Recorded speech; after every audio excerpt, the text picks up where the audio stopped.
Welcome to the National Accounts Division of National Statistical Office. This presentation is on the compilation of gross state value added in construction sector, and it aims to explain and make you understand the methodology used to compile the gross state value added in the construction sector. To understand this, first we will briefly understand the method used for compilation of national level estimates of construction sector.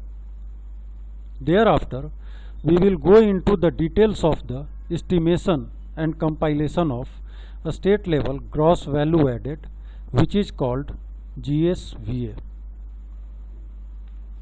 At the national level, the output and gross value added or GVA is estimated in two broad categories, namely Pakka construction and Kacha construction.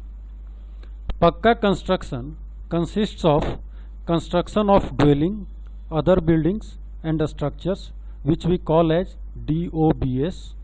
The output and GVA of this part is compiled using commodity flow approach, which mainly consists of identifying and adding the inputs used in DOBS for arriving at the estimates of output and GVA.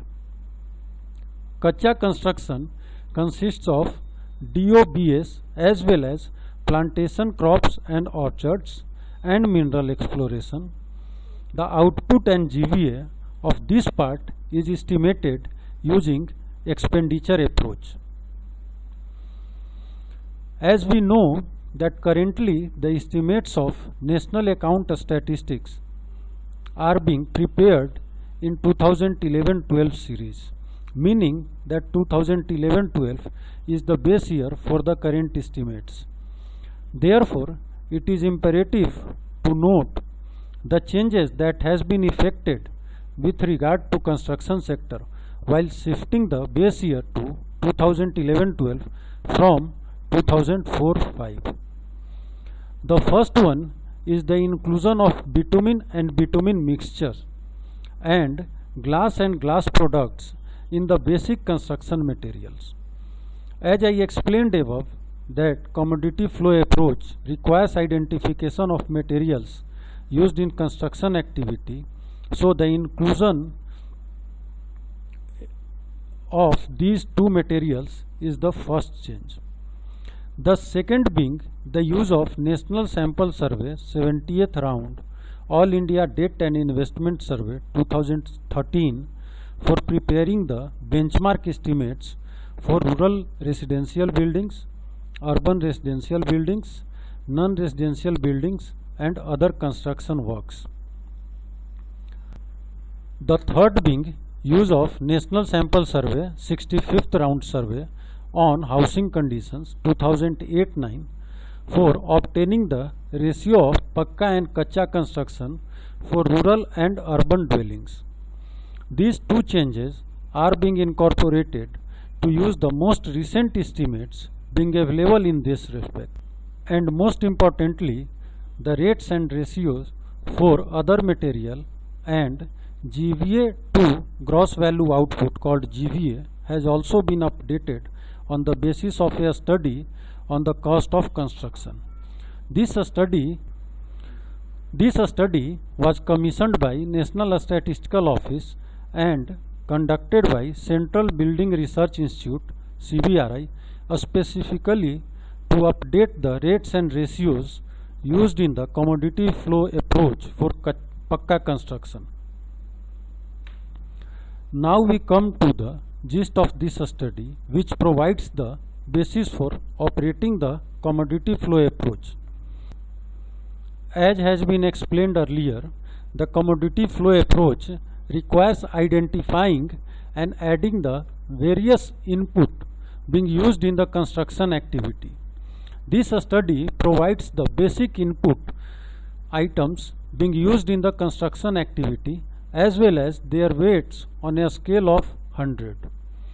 As can be seen that the inputs are being identified in two main categories of material input and factor input with respective weights of 64.5 and 35.5. The material input is further divided into two parts of basic materials and other materials, with weights being 48.8 and 15.7 respectively. The study has also identified 7 basic materials. However, their weights within the overall weights of the basic material differ from year to year on the basis of data relating to use of these materials in construction, which is arrived at by calculating the total supply of these materials in the economy and using some adjustments to account for their uses in other sectors than construction. The weights for basic material given in the presentation pertains to the year 2011-12. However, the total weights of basic materials remain unchanged across year in this series. With this, we have broadly covered the mechanism for compiling the national level estimates of construction sector GVO and GVA. Now we will turn to the estimation of construction sector GVO and GVA by institutional sector. As we know that system of national accounts, that is SNA, identifies various institutional sectors of an economy to provide a framework which can be used flexibly in identifying and compiling the accounts of various players operating in the economy. The national level compilation for construction is done for the following institutional sectors: general government, which covers the activities of central government and state government as well as local bodies. The estimates for this sector is compiled from the budget documents and local bodies accounts. The second wing, public corporation, which is further divided in two categories of departmental enterprises called DE and the other being non-departmental enterprises called NDEs. The DEs are a typical unit of the government doing commercial activities like railway or post, whereas the NDEs are a typical corporation of government commonly known as PSUs. The estimates of DEs are compiled using the budget outlays of the concerned departments, and for NDEs it is compiled from the analysis of their annual reports. The third institutional sector is the private corporation, and its estimate is compiled from the data available from MCA database.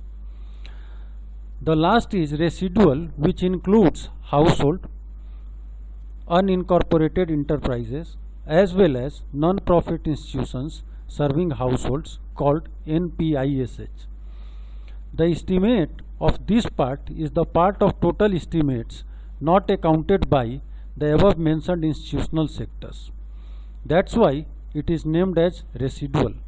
With this, we come to complete the brief understanding of national level compilation. Now we will turn to our main objective of understanding the methods for compilation of GSVA. As we saw that estimates at national level are compiled institutional sector wise, similarly it is done at a state level also. For compilation of GSVA, three institutional sectors are identified, which are as follows: public sector, household sector and residual. Public sector consists of general government, which is further divided into three parts of a state government administration, local bodies and central government administration, the departmental enterprises and non-departmental enterprises. The residual mainly consists of private corporation and other residual parts of public sector. First, we will look at the GSVA estimation of a state government administration and local bodies. This is compiled by first estimating the net value added called NVS of the state government administration and local bodies separately from their budget documents and local bodies accounts. The NVA consists of the outlays on salary and wages under the current account head of 2059, 2216 and 3054 of budget document. Additionally, consumption of fixed capital, that is CFC, commonly known as depreciation, is also compiled for a state government administration and local bodies jointly. The sum of NVA and CFC provide the GVA of a state government administration and local bodies. For central government administration, the national level GVA is allocated among the states. For allocation of this GVA among the states, a state-wise gross fixed capital formation is used and it is distributed in its proportion.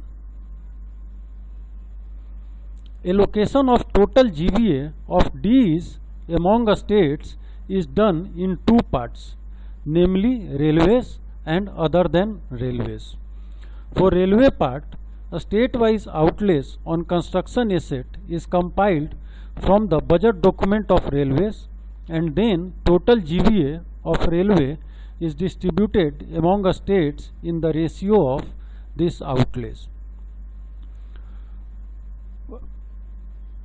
For other than railway part, a state-wise gross fixed capital formation and repair and maintenance part is combined for central, state and local bodies Ds.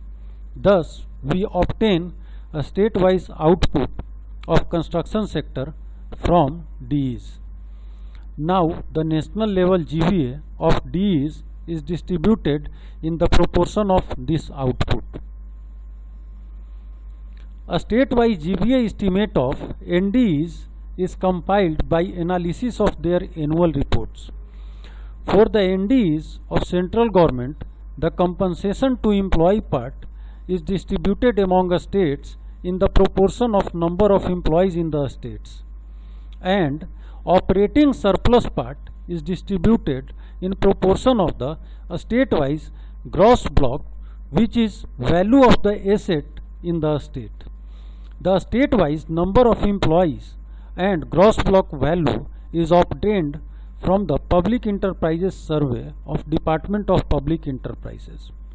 In case of a state NDs, the entire GVA and OS allocated to the concerned state UTs.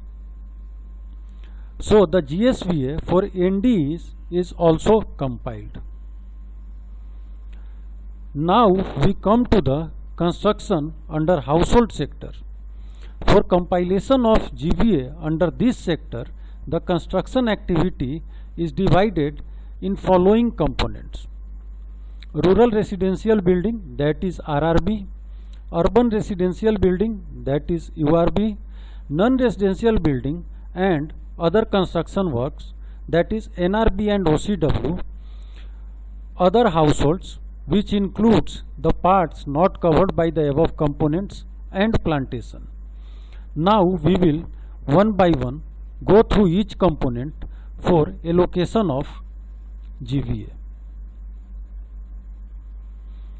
As we have learnt in previous slide on the changes incorporated in the new series based on 2011-12 prices, that the benchmark estimates of RRB and URB were taken from the results of NSS 70th round All India Debt and Investment Survey 2013.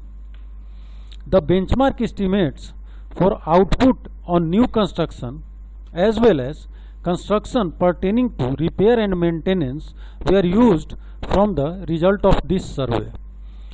Once these benchmark results were available, the estimates at base year prices for RRB is calculated by applying inter-census growth rate for rural dwelling on output of new construction and repair and maintenance both.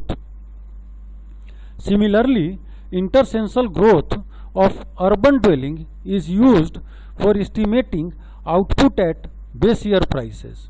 So, estimate of output at base year prices becomes available for RRB and URB. Now, to get corresponding estimates at current year prices, weighted index is prepared separately for RRB and URB. For RRB, the current year average prices of cement, steel, bricks, timber is used along with the consumer price index of rural area to compute the weighted index. And this weighted index is superimposed on the estimate at base year prices to get estimate at current year prices. Similarly, for URB, the weighted index is prepared using the average prices of cement, steel, bricks, timber, fixture and fittings, other materials, along with average wage of urban labor per day. And as in RRB, this weighted index is superimposed on corresponding estimate at base year prices to get estimate at current year prices.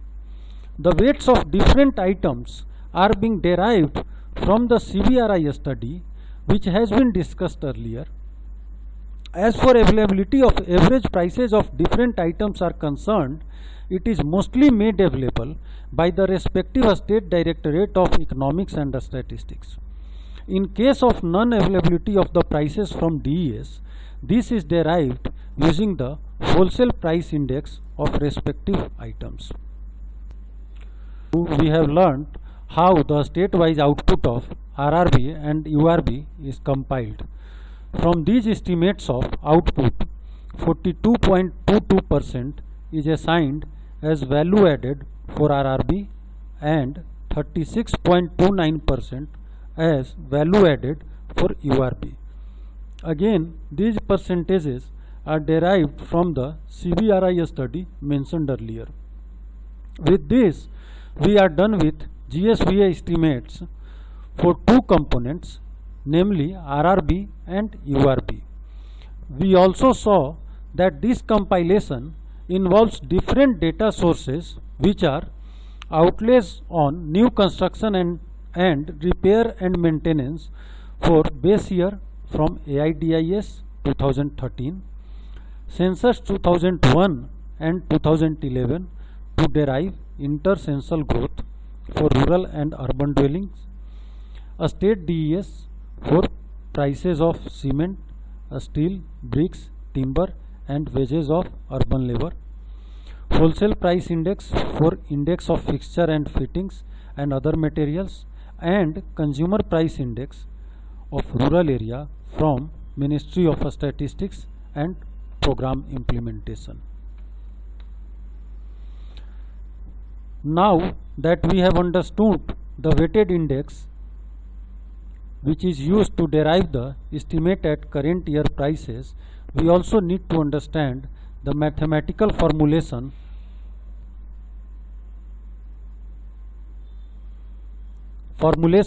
of these indices. For this, let me introduce the basic notation. Let Pij be the average price of ith item in jth year and Pi naught be the average price of ith item in base year. Also, let Wi be the weight for the ith item. Then the price index of ith item for jth year is ratio of Pij to Pi naught, and the weighted index is the weighted average of these price indices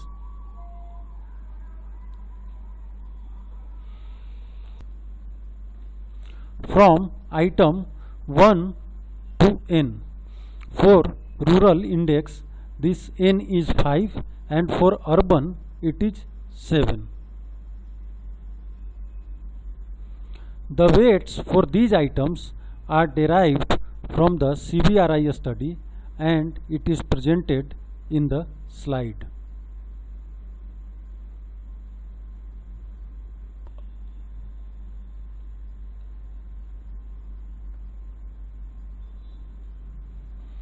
Now we turn to the estimation of GSVA for NRB and OCW of household sector. As in RRB and URB, for this component also, the base year estimate of new construction and repair and maintenance is taken from AIDS 2013. For later years, a weighted index is prepared on the basis of output of agriculture and manufacturing. We will come to its mathematical formulation in the next slide. For GSVA, a GVA to GVO ratio is applied. This ratio is derived using the weighted average of Pakka and Kacha construction GVA to GVO ratio. So here also we see that for this component the data from AIDS 2013 is used along with the agriculture and manufacturing output, which is supplied by the respective units of NAD.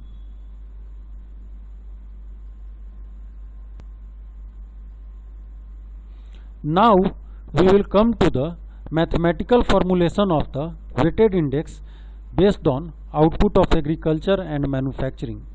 The formulation is as follows.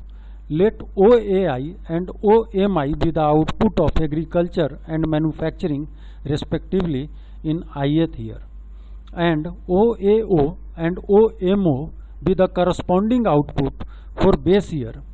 Then WAI and WMI is their respective share in the output of current year.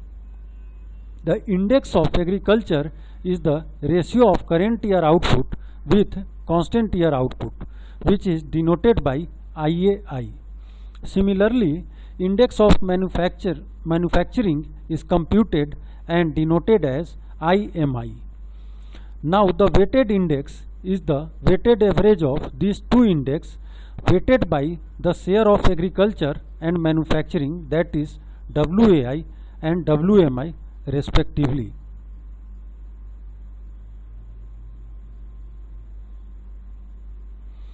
The last component of the household sector is plantation. The All India estimate of GFCF in plantation under household sector is allocated to states on the basis of a state-wise area under plantation crops. The GVA to GVO ratio of 75% is used to arrive at the GSVA under this component. The 75% ratio is applied on account of plantation being treated as Kacha construction. Now we are left with the other parts of household, which consist of NPISH and other areas of household sector not captured due to unavailability of reliable data sources. For allocation of this component among states, the indicator used for residual part is applied, which we will be coming to in later slides. This residual part was introduced while explaining the institutional sector mechanism applied for GSVA compilation in earlier slides. So now we come to the last institutional sector, that is residual, which is used in GSVA compilation. This sector consists of mainly private corporation and other residual part of public sector. All India residual estimate is distributed among states on the basis of cement and iron and steel consumption. For this, a composite consumption indicator is prepared using the weights of 16.17 and 63.67 for cement and steel respectively for all states.